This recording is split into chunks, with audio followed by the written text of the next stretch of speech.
तो हाँ जी प्यारे मित्रों, कैसे हैं आप सभी? आई होप कि आप बहुत अच्छे होंगे, अच्छे तरह से पढ़ाई और लिखाई कर रहे होंगे। चलिए आज हम लोग देखने वाले हैं बायोलॉजी का सेकंड पार्ट, ठीक ना। बायोलॉजी का ये पार्ट 2 है, ठीक।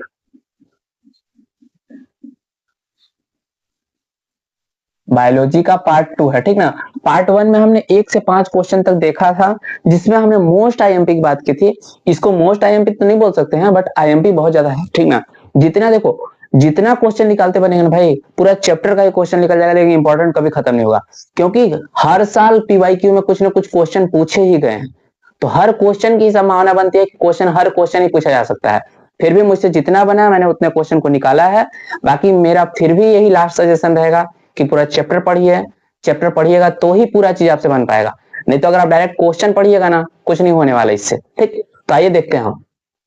इसमें हमने 2 चैप्टर को इंक्लूड कर रखा है, मानव जनन तथा जनन स्वास्थ्य। आपको पता होगा कि जनन, मानव जनन जो हमारा चैप्टर था उसमें का 1 से 5 क्वेश्चन जो कि मोस्ट आईएमपी थे, उसको हमने पहले ही पार्ट 1 में कवर कर रखा है।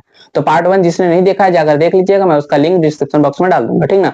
अब चलिए देखते हैं। हमारा पहला क्वेश्चन बोलता है, छठवां मतलब क्वेश्चन बोलता है, यौन आरंभ प्यूबर्टी किसे कहते हैं समझाइए, ठीक ना।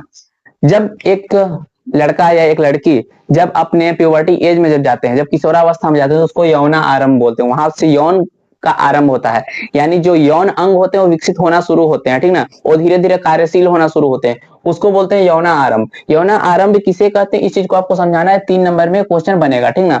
ज्यादा नंबर क्वेश्चन नहीं बनेंगे, 3 नंबर क्वेश्चन बनेंगे। और मैं आपको बता दूं कि 3 नंबर के क्वेश्चन इस चैप्टर से बोर्ड में भी आएंगे, ठीक ना। बोर्ड में भी 3 नंबर क्वेश्चन आएंगे, तो बोर्ड के लिए भी इंपॉर्टेंट है, ध्यान देना। ये सिर्फ मैं त्रैमासिक के लिए बता रहा हूं, लेकिन ये बोर्ड के लिए भी इंपॉर्टेंट है, ठीक ना। क्योंकि 3 नंबर की इस बार बोर्ड में क्वेश्चन बनने वाले। चैप्टर 1 से केवल 1-2 ही क्वेश्चन बनेंगे, क्योंकि उसमें 5 नंबर के क्वेश्चन आएंगे, ठीक ना। तो इसलिए मैंने चैप्टर 1 को नहीं करा रखा है। हालांकि मैं भी चैप्टर 1 को करा दूंगा अगर आप लोग बोलोगे तो, ठीक। अब देखते हैं वृषण। वृषण यानी कि टेस्टिस, जो हमारा टेस्टिस होता है वो देह गुहा यानी उदर गुहा से नीचे क्यों होता है। देह गुहा या फिर उदर गुहा भी इसको बोल सकता है, ठीक ना। इसको उदर गुहा भी बोल सकता है, ऐसे मत सोचना। उदर गुहा, टेस्टिस जो होता है उदर गुहा से बाहर क्यों होता है, ठीक ना, इसको समझाना है। देखो बेसिकली क्या होता है ना, हमारे शरीर का जो टेम्परेचर होता है ना, वैसे इस चीज को मैं पढ़ा नहीं रहा हूँ बट बता दे रहा हूँ, ठीक ना। ये भी इंपॉर्टेंट है। अगर जो हमारा जो शरीर का तापमान होता है, शरीर के तापमान से कम तापमान बेसिकली चाहिए होता है शुक्र जनन क्रिया के लिए, इसलिए वो जो रहता है टेस्टिस हमारा नीचे रहता है वृषण कोष में, ठीक। अब देखिए शुक्र जनन क्या है, ये क्वेश्चन मोस्ट आईएमपी है। और अंड जनन, ठीक ना। शुक्र जनन क्या है संक्षिप्त में व्याख्या कीजिए, तथा अंड जनन क्या है इसकी भी संक्षिप्त में व्याख्या कीजिए। अब देखिए इसमें आपको व्याख्या करना है पूरा, ठीक ना। हो सके तो आप उसका क्या बोलते हैं, शुक्राणु जनन का पहले ये क्रिया होती है, फिर ये क्रिया होती है, फिर ये क्रिया होती है, फिर ऐसे करके यहाँ स्पर्म बनता है, उस चीज को आप कर सकते हो। सॉरी, स्पर्म ना, ये अंडाणु नहीं है ऐसे, ठीक ना। स्पर्म बनती है। और अंडाणु जनन में भी, अंड जनन में भी आप इस चीज को कर सकते हो। अंड जनन क्या है, पहले आप लिख दिया अंड जनन ये होता है, ठीक ना। जो भी होता है अंड जनन आपने लिखा, फिर उसके बाद आप ऐसे उसका रेखा चित्र बना देना कि ये प्रक्रिया होती है, इससे फिर अंडाणु बनता है, ठीक ना। That's it. ये था आपका मोस्ट आईएमपी क्वेश्चन, ठीक ना। और भी बाकी क्वेश्चन है, बट इस चैप्टर से मैंने 9 ही क्वेश्चन निकाल पाए हैं, इससे ज्यादा क्वेश्चन मैं नहीं निकाल सकता। क्योंकि बोलोगे भैया फिर आपने इंपॉर्टेंट क्वेश्चन ही क्या दिया, क्योंकि जनरली मैं बता रहा हूँ 20 क्वेश्चन आसपास होंगे, 20 से 25 क्वेश्चन होंगे एनसीईआरटी। मैंने हालांकि देखा नहीं है, 20 से 25 क्वेश्चन होंगे एनसीईआरटी में। फिर आप बोलोगे भैया आपने इंपॉर्टेंट क्वेश्चन क्या दिया। बस आप लोग समझो इस चीज को। मेरा फिर लास्ट कहना वही है कि पूरा चैप्टर पढ़िए। चैप्टर पढ़िएगा, अगर आपने एक टॉपिक पढ़ा, ठीक ना, तो उसके अंतर्गत अगर 10 क्वेश्चन बनते हैं तो उसके 10 के आपसे आंसर मिल जाएंगे आपको। लेकिन अगर आप 10 क्वेश्चन पढ़ोगे तो भी जाकर आपका एक टॉपिक को कवर नहीं होगा, ठीक ना। इस बात को समझना, ठीक। अब देखो चैप्टर 3 से, चैप्टर 3 में हम थोड़ा देख लेते हैं चैप्टर 3 का है, ठीक ना।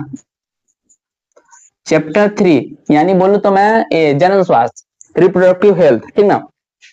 रिप्रोडक्टिव हेल्थ नामक चैप्टर से है। हमने इसमें बस इसका पार्ट 2 लिया, पार्ट 3 भी इसका आएगा, ठीक ना। क्योंकि बहुत सारे क्वेश्चन है भाई। मैंने बताया बायोलॉजी में हर एक चीज इंपॉर्टेंट है।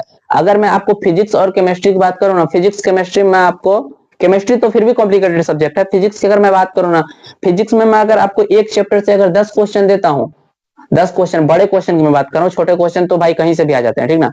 10 क्वेश्चन देता हूं, उसमें से कंफर्म रहेंगे कि आपके 2 क्वेश्चन फंसेंगे, ठीक ना। ऐसा होता है।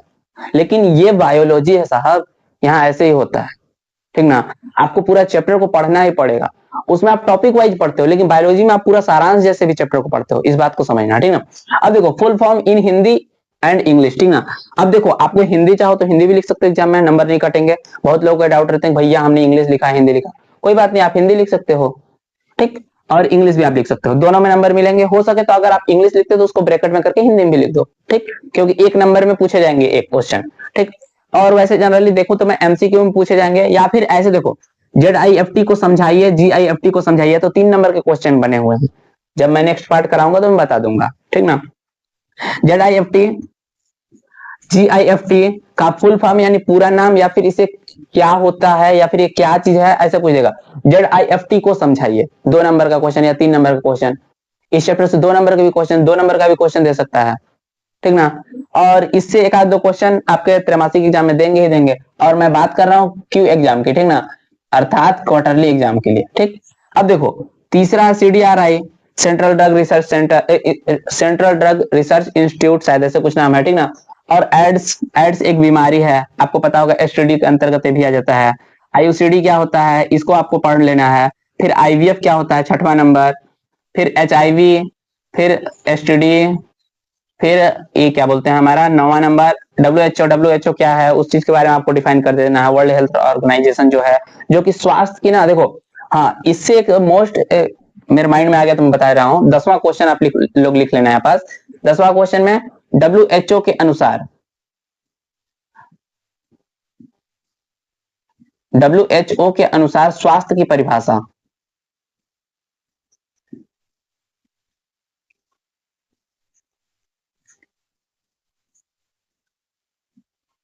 ठीक ना।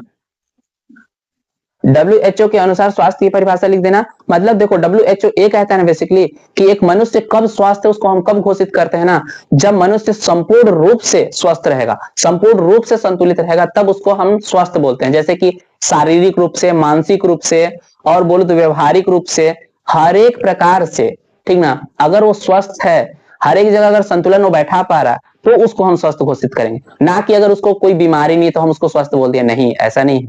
मान लो अगर उसमें कुछ आनुवांशिक विकार है तो भी वो स्वस्थ नहीं है, कुछ उसमें जेनेटिकल डिसऑर्डर के कारण अगर कुछ बीमारियां हैं तो स्वस्थ नहीं है, ठीक ना। बेसिकली इस बात को डिफाइन करता है, बाकी इसका स्टैंडर्ड परिभाषा आप लोग पढ़ लीजिएगा, ठीक। अब RCH, reproductive child and health care, ठीक ना। ये 10 मैंने इसको निकाल दिया है, 10 इसको पढ़ लेना। देखो इसमें से ना एक नंबर के बोर्ड में पूछेंगे पूछेंगे, कंफर्म है। हाँ, एक नंबर की इसमें बोर्ड में पूछेंगे पूछेंगे, एक नंबर बोर्ड में पूछेंगे ये। और ये जो मैंने ZIFT और ZIFT, जाइगोट और ये क्या बोलते हैं गैमेट, ये दोनों ZIFT और GIFT जो है ये पेपर में 3 नंबर में पूछ सकते हैं, बोर्ड में 3 नंबर में पूछ सकते हैं। और अभी आप लोगों को 5 चैप्टर में से 70 नंबर के पेपर बनाने हैं, तो त्रैमासिक परीक्षा जो है ना, त्रैमासिक परीक्षा में इससे हो सकता है 5 नंबर के क्वेश्चन पूछ लें, उनके माइंड की बात है, क्योंकि उनको 5-6 चैप्टर से ही क्या करना है, पूरा बनाना है 70 नंबर के पेपर को। तो इस बात को समझना, और बाकी इसका एक स्क्रीनशॉट ले लीजिए, बाकी इसे अपने दोस्तों तक शेयर करना ना भूलना। देखो प्रॉब्लम ये है ना, लेट क्यों आ रही है क्लासेस, क्योंकि रिस्पांस आप लोग के ऊपर डिपेंड करता है, रिस्पांस मेरे हाथों में नहीं है। मेरे हाथ में क्लासेस है, मैं क्लासेस दे पा रहा हूँ कि नहीं, और मैं दे रहा हूँ, ठीक ना। जितनी पॉसिबिलिटी है मैं हर पॉसिबिलिटी को दे रहा हूँ, ठीक ना, आप लोग सामने। लेकिन बस एक ही प्रॉब्लम है जो आप लोग नहीं कर पा रहे हो, रिस्पॉन्स नहीं बेटर कर पा रहे हो, ठीक ना। बाकी इसे अपने दोस्तों तक शेयर कर देना अगर उनका भला चाहते होगे तो। बाकी मिलेंगे नेक्स्ट वीडियो में, तक के लिए जय हिंद, जय